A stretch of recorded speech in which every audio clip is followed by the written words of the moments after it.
No nii, daamid ja härrad, tuli uus BMW F450 GS. Oleme teda kaua oodanud, närvid olid üsna pingul juba, aga lõpuks eile õhtul ta meile kohale jõudis ja teie rõõmuks me täna seda siin esitleme.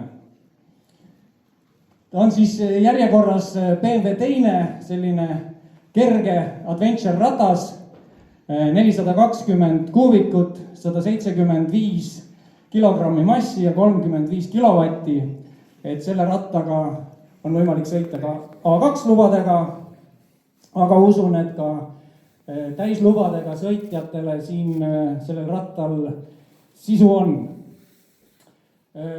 Eriti rõõmustav on ka selle ratta hinnaklass, mis jääb siis olenevalt varustusastmeste paketist sinna 8000 euro piiresse.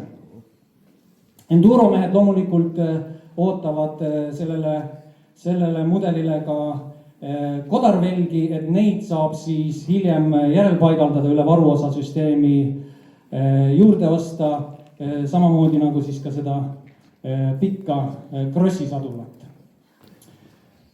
Nii, Sander on põhjalikumalt kõik manuaalid läbi käinud ja oskab teile rääkida varustusastmetest, värvikombinatsioonidest ja ratta saadavusest.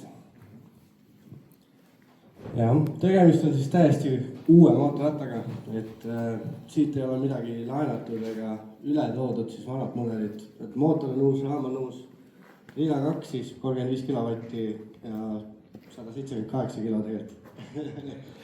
Et need 2 numbrit olid ainukesed, mis olid siis ette antud, kuna need on siis viimane piir, et ratas oleks veel A2 lubadele sobilik.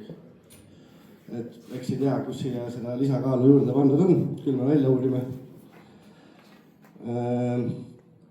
Siis siin on Trophy mudelil on selline uudne asi nagu Easy Ride Clutch.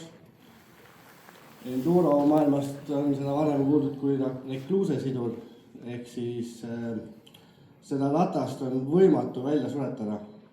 Tühipööretel tal on siis tsentrifugaalsidur. Ta lihtsalt ei sure välja, et sa võid käik sees jääda seisma, täitsa teise ja kolmanda käiguga kas või alustada, ta hakkab sõitma. Ja ka shift assisti abil siis tegelikult ei pea üldse sidurit kasutama.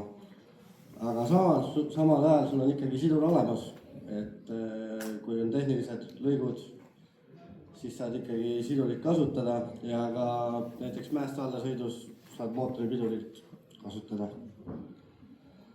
Saadaval on seda siis 3 värvis, siin on siis sinine GS Trophy, ütleme nii, see kõige top of the range mudel.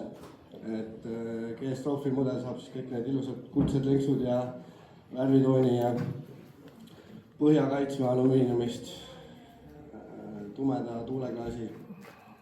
Et varustuse tase tegelikult on nende ratastel üsna sarnane, et sul on ikkagi kätesoojendused, sõidurežiimid, ka Pro sõidurežiimid, quickshifter on peal. Ja teised värvid on siis punast värvi ja siis baasvärv on must.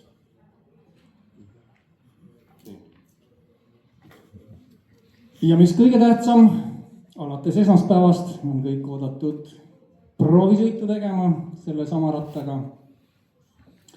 Ja ma usun, et osadel teist õnnestub seda nii-öelda osaliselt teha juba täna. Ehk siis meie plaan on selline, et 25 kõige aeglasemat